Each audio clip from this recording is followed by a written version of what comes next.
Hello guys, good morning. You are in Sir Mio's garden.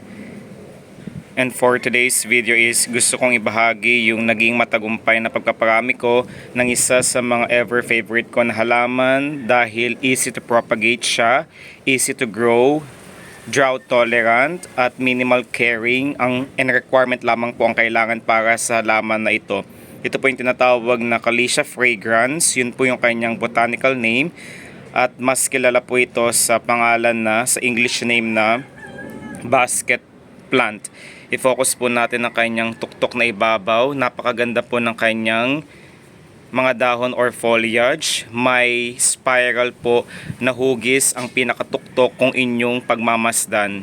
Ito siya guys. 'Di ba para po siyang star? At isa rin po sa mga dapat nating i-consider para po makapagbigay ito ng isang napakaningning, napaka-striking na foliage kagaya nito ay may tatlong bagay po tayo na dapat gawin. Una po sa lahat is kapag magluluto po tayo ng putahe na may itlog, yung pinagbalatan po guys is wag po natin siyang itapon, bagkus gawin po natin siyang pulbos at yun po ang gagawin nating organic fertilizer sa ating halaman na basket plant. Kapansin-pansin po sa kanyang tuktok na ibabaw na lupa is meron po siyang mga white na spots, yun po ang tinatawag na eggshells. Kumbaga hindi ko po tinatapon ang eggshells.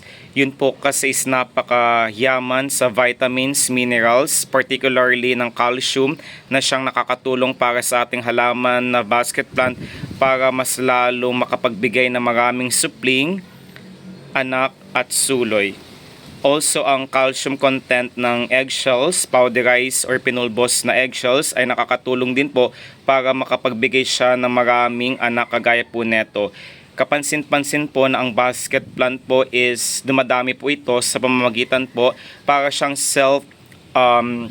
kumbaga siya po ang pinaka mother plant po doon po sa kanyang pinaka trunk or stem is naglalabas po siya ng isang mahabang tangkay kagaya po neto at ito po ang nagiging way para po makapagbigay sa atin ng panibagong or newly sprouted na basket plant po. What I really love about din po sa halaman na ito dahil kahit na wala po siyang dilig for weeks ay talagang nagso-survive at nagto-thrive po siya. Napakaganda po, 'di ba? At para mas lalong makapaghikayat ito ng napakaraming opportunity para sa katuparan ng ating pangarap dahil isa rin po ang basket plants sa mga dahilan kung bakit patuloy focus sa pagpaparami dahil simula po nung nagkaroon ako neto ay patuloy maraming blessing po ang aming natatanggap sa buhay. I'm speaking based on my experience before.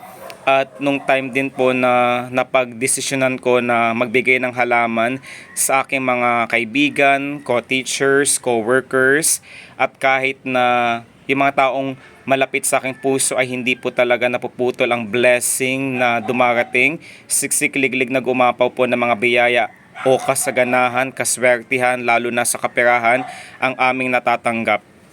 Kung kaya naman, wag na po kayo mag-atubiling magbahagi ng inyong biyaya sa mga taong mas nangangailangan ng tulong.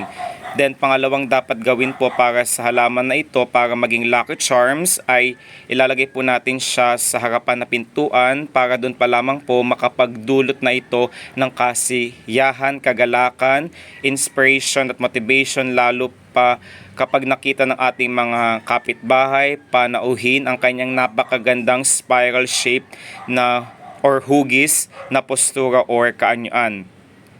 Then, saan nga ba dapat ilagay ang mga feng shui at lucky house plant kagaya neto? Sa northeast portion dahil doon po sumisikat, doon po sumisinag ang araw at yun po ang nagrepresenta, sumisimbolo ng isang napakagandang kapalaran, good opportunities, good luck, good fortune, healing, peace, and love. At panghuling dapat gawin para sa halaman na ito para hindi na talaga mabali ang sikulo ng mga biyaya ay maglalaan po tayo ng sapat na oras, panahon para alagaan po natin siya. Ilagay niyo po siya sa isang malawak, sa isang container, paso or planter na may malawak na espasyo or bibig po. Katulad nito, hindi na po ako bumili. Kumbaga since nabasag po itong water container na to is napag-desisyonan ko na gawin po siyang paso at kitang-kita po na napakaganda ng kinalabasan ng aking pagpaparami sa halaman na ito. At kung magpaparami po tayo, yung propagated natin na halaman stem cutting po is best para sa halaman na ito. Is wag na wag po natin siyang ilalagay sa direktang sikat ng araw dahil pwede po siyang matuyo.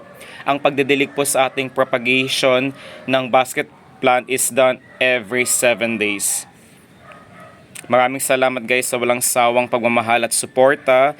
Nawa po'y nakakuha po kayo ng mga impormasyon, mga ideas para mas lalong maging maalwan ang daloy ng biyaya kasaganahan sa pananalapi. Ingat po tayong lahat.